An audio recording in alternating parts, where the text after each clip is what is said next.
Hello সবাইকে। আজকে আমি আলোচনা করছি তুলনামূলক রাজনীতিতে আচরণবাদী বিপ্লব কিভাবে এসেছে, কিভাবে বিহেভিয়ারাল রেভলিউশনের উৎপত্তি, কিভাবে এটা পরপর কাজ করে গেছে, মূলত সেটি সম্পর্কে।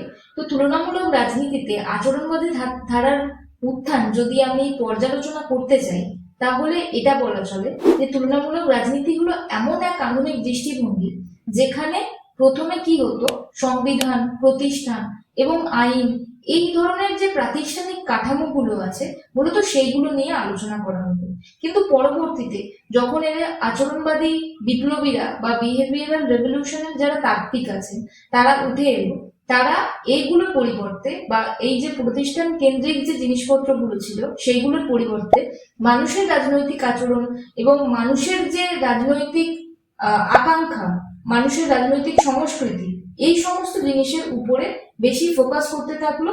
তাই তাদের গবেষণার মূল বিষয় হিসেবে এই আচরণবাদী ধারা, এখানে আচরণ বলতে মানুষের আচরণকে মূলত বোঝানো হচ্ছে এবং মানুষের আচরণকে তারা বেশিভাবে পর্যালোচনা করতে থাকবে। এই ধারা হঠাৎ করে তৈরি হয়নি, বরং ঐতিহাসিক এবং সামাজিক এবং বৈজ্ঞানিক নানা পরিবর্তনের ফলে ধীরে ধীরে বিকাশ ঘটেছে এই ধারা।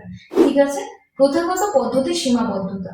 এই প্রথাগত পদ্ধতির সীমাবদ্ধতা এই স্লাইডে কেন আছে? কারণ কি, আচরণবাদী যে বিপ্লব, সেই বিপ্লবটি আসছে প্রথম থেকেই হচ্ছে প্রথাগত পদ্ধতির সীমাবদ্ধতা। প্রথাগত পদ্ধতি বা ট্র্যাডিশনাল যে অ্যাপ্রোচ ছিল সেটা আমি অলরেডি ভিডিও করেছি, যেখানে প্রথাগত পদ্ধতি বলতে শুধুমাত্র যে প্রতিষ্ঠান কেন্দ্রিক সংগঠনগুলো ছিল আমাদের, যেমন সংবিধান, যেমন আইনসভা, যেমন শাসন বিভাগ, যেমন বিচার বিভাগ, এই ধরনের যে রাষ্ট্রকেন্দ্রিক সংগঠনগুলো ছিল সেইগুলোর মধ্যেই এই প্রথাগত পদ্ধতি সীমাবদ্ধ ছিল। তাই জন্য এই সীমাবদ্ধতার থেকে বেরিয়ে এসে তুলনামূলক রাজনীতি আরো বাস্তবের দিকে উন্নীত হলো এবং নিজেদেরকে হচ্ছে মানুষের আচরণের সঙ্গে, এই প্রতিষ্ঠানের সঙ্গে মানুষের আচরণকে কিভাবে তুলনা করা যায় সেইগুলোর দিকে ভাবতে থাকলো। ঠিক আছে, তো এই ধরনের জিনিসগুলো তুলনামূলক রাজনীতিতে আচরণবাদী ধারার যারা তাত্ত্বিক ছিলেন তারা আনতে থাকলেন এবং বিভিন্ন দেশের যে রাজনৈতিক আচরণ ভিন্ন ভিন্ন ভাবে কাজ করে। প্রত্যেকটা দেশের যেহেতু প্রতিষ্ঠানগুলো আলাদা, প্রত্যেকটা দেশের মানুষ আলাদা, তাদের যে কালচার আলাদা, তাদের সমাজ সংস্কৃতি সবকিছু আলাদা যেহেতু, তাই জন্য প্রত্যেকটা রাজনৈতিক আচরণও আলাদা হবে। এই ভেবে প্রত্যেকটা দেশের রাজনৈতিক যে কাঠামো আছে এবং কাঠামোর মধ্যে মানুষের যে রাজনৈতিক সংস্কৃতি, মানুষের যে রাজনৈতিক আচরণ, সেইগুলো সম্পর্কে তুলনামূলক রাজনৈতিক তাত্ত্বিকরা যারা ছিলেন তারা বিশ্লেষণ করতে থাকলেন। তারপরে কি, বাস্তব রাজনৈতিক আচরণ বোঝা প্রয়োজন। এটা তুলনামূলক রাজনীতিবিদরা যখন আচরণবাদী বিপ্লবের ধারা আস্তে আস্তে আসছে, বারবারই বললাম যে আচরণবাদ বলতে এখানে বোঝায় মানুষের আচরণকে পর্যালোচনা করা। তো মানুষ মানে যারা তাত্ত্বিক ছিলেন তারা শুধুমাত্র এটা ভাবলেন যে শুধুমাত্র প্রতিষ্ঠান কেন্দ্রিক ভাবধারার মধ্যে আমাদেরকে থেমে থাকলে চলবে না, আমাদেরকে বাস্তব রাজনৈতিক আচরণ বোঝার জন্য মানুষের কাছে গিয়ে বিভিন্ন ধরনের সার্ভে, বিভিন্ন ধরনের যে ইন্টারভিউ এর প্রসেস আছে সেগুলো করতে হবে। তো রাজনীতি কেবল প্রতিষ্ঠান দ্বারা পরিচালিত হয় না, ভোটার, নেতা, রাজনৈতিক দল, স্বার্থ গোষ্ঠী ও সাধারণ মানুষের আচরণও গুরুত্বপূর্ণ ভূমিকা পালন করে। গবেষকরা উপলব্ধি করেন যে রাজনৈতিক সিদ্ধান্ত ও ফলাফল বুঝতে হলে মানুষের প্রকৃত আচরণ বিশ্লেষণ করতে হবে এবং এখান থেকেই আচরণবাদী চিন্তাধারা আরো শক্তিশালী হতে থাকে। ঠিক আছে, তো তারপরের স্লাইডে যাই, যেখানে হচ্ছে বৈজ্ঞানিক গবেষণার চাহিদা। বৈজ্ঞানিক গবেষণার চাহিদা বলতে কি বোঝায়? রাষ্ট্রবিজ্ঞানকে আরো নির্ভরযোগ্য এবং বিজ্ঞানসম্মত করার দাবি ওঠে। রাষ্ট্রবিজ্ঞানকে যেহেতু একটা ভ্যালিড একটা সাবজেক্ট হিসেবে প্রমাণ করা দরকার ছিল, তাই জন্য রাষ্ট্রবিজ্ঞানকে আরো নির্ভরযোগ্য করে তুলতে গেলে আমাদের কিছু বৈজ্ঞানিক গবেষণার দরকার আছে। এখানে বিজ্ঞান বলতে আমরা কি বুঝবো? এখানে বিজ্ঞান বলতে তো আমরা কৃত্রিম উপায়ে নাইট্রোজেন অক্সিজেনকে পরীক্ষা করবো না। এখানে বিজ্ঞান বলতে আমরা সোশ্যাল সায়েন্সের যে সাবজেক্ট গুলো আছে, যেমন পলিটিক্যাল সায়েন্সও একটা সোশ্যাল সায়েন্সের সাবজেক্ট, তাই জন্য আমরা সোশ্যাল সায়েন্সের যে সাবজেক্ট হিসেবে মানুষের যে রাজনৈতিক আচরণ এগুলোর বিভিন্ন ধরনের তথ্য সংগ্রহ করব, আমরা প্রশ্নমালা বা কোশ্চেনিয়ার তৈরি করব, আমরা সাক্ষাৎকার করব বা ইন্টারভিউ নেব এবং পরিসংখ্যান বিশ্লেষণের মাধ্যমে মানুষের যে রাজনৈতিক আচরণ আছে সেটা ব্যাখ্যা করার চেষ্টা করব। মানে যারা তাত্ত্বিক ছিলেন, আচরণবাদী তাত্ত্বিক, তারা চেষ্টা করবেন এবং ব্যক্তিগত মতামতের পরিবর্তে বাস্তব তথ্যের উপর ভিত্তি করে গবেষণার প্রবণতাই হলো আচরণবাদী ধারার অন্যতম বৈশিষ্ট্য। ব্যক্তিগত মতামত বা পার্সোনাল ওপিনিয়ন যদি নেওয়া হয় তাহলে একটা বায়াস তৈরি হবে, একটা পক্ষপাতিত্ব তৈরি হবে। তাই জন্য সেটার পরিবর্তে আচরণবাদী তাত্ত্বিকরা কি করলেন, তথ্যের ভিত্তিতে যাতে নিরপেক্ষভাবে প্রত্যেকটি মানুষ তাদের নিজেদের যে মতামত আছে রাজনীতি সম্পর্কে, রাষ্ট্রবিজ্ঞান সম্পর্কে, সেই সমস্ত মতামত তারা যারা হচ্ছে সাক্ষাৎ নেবেন, সাক্ষাৎকারের অনুষ্ঠান আয়োজন করবেন, তাদের কাছে এইভাবে হচ্ছে পেশ করবেন। এইভাবে বৈজ্ঞানিক গবেষণাটা মেনটেন থাকবে বা হচ্ছে এইভাবেই করা হবে। তারপরে কি, শিকাগো স্কুলের অবদান। যুক্তরাষ্ট্র মানে মার্কিন যুক্তরাষ্ট্রে শিকাগো বিশ্ববিদ্যালয়ের গবেষকরা আচরণবাদী ধারার বিকাশে গুরুত্বপূর্ণ ভূমিকা পালন করেন। তার মধ্যে অনেকেই আছেন, যেমন চার্লস মেরিয়াম, ডেভিড স্টোন, এগুলো পরবর্তীতে আমি বলছি। এবং বিশেষ করে রাজনৈতিক আচরণ, ভোটদানের ধরন এবং জনমত নিয়ে গবেষণার মাধ্যমে তারা দেখান যে বাস্তব তথ্য ব্যবহার করে রাজনীতি বিশ্লেষণ করা সম্ভব, এবং গবেষণাগুলি পরবর্তীতে আচরণবাদী বিপ্লবের ভিত্তি তৈরি করে। তো শিকাগো স্কুলের অবদান, বিভিন্ন ধরনের রাষ্ট্রবিজ্ঞানী, আচরণবাদী যারা তাত্ত্বিক বা বিহেভিয়ারাল রেভলিউশনে যারা গুরুত্বপূর্ণ অবদান রেখেছে তাদের কথাই আর কি বলা হচ্ছে। তারা সবাই শিকাগো স্কুল থেকে, মানে বেশিরভাগই শিকাগো স্কুল থেকেই উঠে আসছেন। তো চার্লস মেরিয়ামের ভূমিকা, চার্লস মেরিয়াম নিজেই একজন শিকাগো স্কুলের বা শিকাগো স্কুল বলতে গেলে এখানে ইউনিভার্সিটির হচ্ছে প্রফেসর ছিলেন। তাই জন্য চার্লস মেরিয়ামের ভূমিকা এই আচরণবাদী বিপ্লবে খুবই গুরুত্বপূর্ণ। তিনি মনে করতেন রাজনৈতিক বিজ্ঞানকে কেবল আইন ও সংবিধানের মধ্যে সীমাবদ্ধ রাখা উচিত নয়, মানে প্রথাগত যে পদ্ধতি আছে সেটার মধ্যে সীমাবদ্ধ রাখা উচিত নয়, বরং মানুষের যে রাজনৈতিক আচরণ আছে সেটাকে পর্যবেক্ষণ করতে হবে, তথ্য সংগ্রহ করতে হবে বা ডেটা কালেকশন করতে হবে, এবং বৈজ্ঞানিক গবেষণার মাধ্যমে বিশ্লেষণ করতে হবে। তার চিন্তাধারা পরবর্তীকালে আচরণবাদী আন্দোলনের ভিত্তি করে তোলে। তারপরে আসি দ্বিতীয় বিশ্বযুদ্ধের প্রভাব। দ্বিতীয় বিশ্বযুদ্ধের প্রভাব বলতে এখানে বোঝা যায় যখন আমরা দ্বিতীয় বিশ্বযুদ্ধের একটা বড় পরিবর্তন আমাদের এশিয়ার যে দেশগুলো আছে এবং আফ্রিকার যে দেশগুলো আছে এই দেশগুলোর উপরে পড়ে।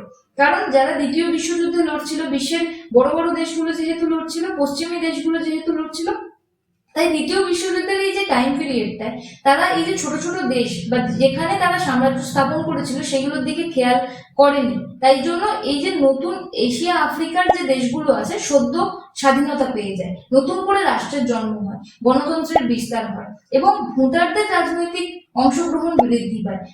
কারণ কি, আগে ভোট মানুষ দিত না, কিন্তু পরবর্তীতে যখন ভোট দেওয়ার ব্যবস্থা আস্তে আস্তে একটা দেশ গঠনের পরে, অর্থনৈতিক পুনর্গঠনের পরে, সামাজিক পুনর্গঠনের পরে একটা প্রসেস, একটা পদ্ধতি একটা সমাজে নিয়ে আসা হয়, তখন এই যে ভোটারদের রাজনৈতিক অংশগ্রহণ যেভাবে হচ্ছে বৃদ্ধি পায়, এই জিনিসগুলো হচ্ছে একটা বড় প্রভাব ফেলেছিল আচরণবাদী বিপ্লবে। ফলে কেবল সাংবিধানিক কাঠামো নয়, বরং মানুষের রাজনৈতিক আচরণ বিশ্লেষণ করাই আরো গুরুত্বপূর্ণ হয়ে ওঠে। এই পরিবর্তন আচরণবাদী ধারা বিস্তারে সাহায্য করে। ঠিক আছে, এবার আসি ডেভিড স্টোনের অবদান। ডেভিড স্টোন আচরণবাদকে একটি সুসংগঠিত গবেষণা আন্দোলন হিসেবে প্রতিষ্ঠা করেন। সুসংগঠিত বলতে ডেভিড স্টোনই এমন একজন মানুষ যিনি এমন একটি তত্ত্ব দিয়েছিলেন, বা যেটাকে আমরা জেনারেল সিস্টেম থিওরি বলি, এই যে তত্ত্বটা যেটা সব দেশের জন্য অ্যাপ্লিকেবল। আমাদের যদি সায়েন্সের কথা ভাবি, যেখানে হচ্ছে সবকিছুর ক্ষেত্রে ইউনিভার্সাল ল আছে বা সার্বজনীন নীতি আছে, বা সার্বজনীন মৌলিক যে নীতিগুলো আছে সেই জিনিসগুলোকে আমরা যদি একটা সোশ্যাল সায়েন্সের সাবজেক্টের ক্ষেত্রে তো অ্যাপ্লাই করতে পারি না। তো সোশ্যাল সায়েন্সের সাবজেক্টের জন্য একটা ইউনিভার্সালি অ্যাপ্লিকেবল একটা নীতি যদি দিয়ে থাকেন, সেটা প্রথমবার দিয়েছিলেন ডেভিড স্টোন, যেটা সব দেশের ক্ষেত্রে থাকবে, যেখানে একটা সিস্টেম থাকবে, সিস্টেমের মধ্যে কিভাবে ইনপুট হচ্ছে আমাদের যে মানুষদের যে ডিমান্ড গুলো আছে বা দাবিগুলো আছে এবং কিভাবে আউটপুট আসছে, সেই সমস্ত জিনিস হচ্ছে ডেভিড স্টোন তার নিজের লেখায়, নিজের অবদানে এইগুলো দেখা যায়। ঠিক আছে, তিনি বলেন যে রাজনৈতিক গবেষণা হতে হবে বৈজ্ঞানিক তথ্য নির্ভর, যাচাইযোগ্য এবং মূল্যবোধ নিরপেক্ষ। তার নেতৃত্বে আচরণবাদ রাজনৈতিক বিজ্ঞানের একটি শক্তিশালী গবেষণার পদ্ধতিতে পরিণত হয়।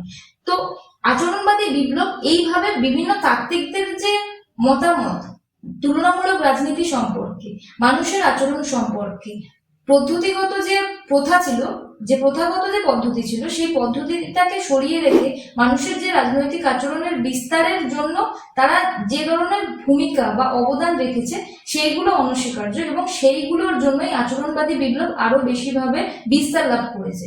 তো 1950 থেকে 1960-এর দশকে আচরণবাদ এতটাই জনপ্রিয় হয়ে ওঠে যে এটাকে বিহেভিয়ারাল রেভলিউশন বা আচরণবাদী বিপ্লব বলে ধরা হয়। এই সময় রাজনৈতিক গবেষণার কেন্দ্রবিন্দু হয়ে ওঠে ভোটার আচরণ, রাজনৈতিক অংশগ্রহণ, রাজনৈতিক সংস্কৃতি, জনমত এবং রাজনৈতিক সামাজিকীকরণ। তুলনামূলক রাজনীতিতে গবেষণায় এটি একটি যুগান্তকারী পরিবর্তন আসে। তো যদি সংক্ষেপে আচরণবাদী ধারার উত্থানের প্রধান কারণগুলো আমি তুলে ধরি, তাহলে এইগুলো আমি বলতে পারি যে প্রথাগত পদ্ধতির সীমাবদ্ধতা, যেখানে প্রাতিষ্ঠানিক যে কাঠামো ছিল সেগুলোর পরিবর্তে মানুষের আচরণের উপর গুরুত্ব দেয়। দ্বিতীয়ত, মানুষের বাস্তব রাজনৈতিক আচরণ বোঝার প্রয়োজন, ওটাই মানুষ যেভাবে রাজনীতিতে আচরণ করছে আর কি। সমাজবিজ্ঞান এবং মনোবিজ্ঞানের প্রভাব, যেভাবে সমাজবিজ্ঞান এবং মনোবিজ্ঞান প্রভাব ফেলেছে। তারপরে বৈজ্ঞানিক গবেষণার চাহিদা, কিভাবে তথ্য নির্ভর, কিভাবে সাক্ষাৎকারের মাধ্যমে প্রশ্নাবলীর সাহায্যে একটা বৈজ্ঞানিক তথ্য নির্ভর একটা ব্যবস্থা গড়ে তোলা হচ্ছে। এবং দ্বিতীয় বিশ্বযুদ্ধের পরবর্তী যে প্রভাব আমাদের পড়ছে, আমাদের এশিয়া আফ্রিকার দেশের উপর পড়ছে, এবং আচরণবাদী যারা তাত্ত্বিক ছিলেন তারা দ্বিতীয় বিশ্বযুদ্ধের পরবর্তীতে এশিয়া আফ্রিকার দেশে এসে মানুষের রাজনৈতিক আচরণে তুলনামূলক আচরণ করছে, সেগুলোর অবদান আছে। এবং শিকাগো স্কুলের অবদান, সেই শিকাগো স্কুলে যেখানে বিভিন্ন ধরনের তাত্ত্বিক তাদের মতামত জ্ঞাপন করেছেন, টাজ মেরিয়াম এবং ডেভিড স্টোনের মতো গবেষকদের নেতৃত্ব অবশ্যই ছিল আচরণবাদী বিপ্লব। তাই জন্য আচরণবাদী বিপ্লব বা বিহেভিয়ারাল রেভলিউশন আমাদের মধ্যে একটা জনপ্রিয়তা রেখে গেছে। তো এই ছিল আজকের ভিডিও। আশা করি বোঝা গেছে আচরণবাদী বিপ্লব কি এবং কেন এটার উৎপত্তি হয়েছে, কিভাবে এটির উৎপত্তি হয়েছে। Thank you.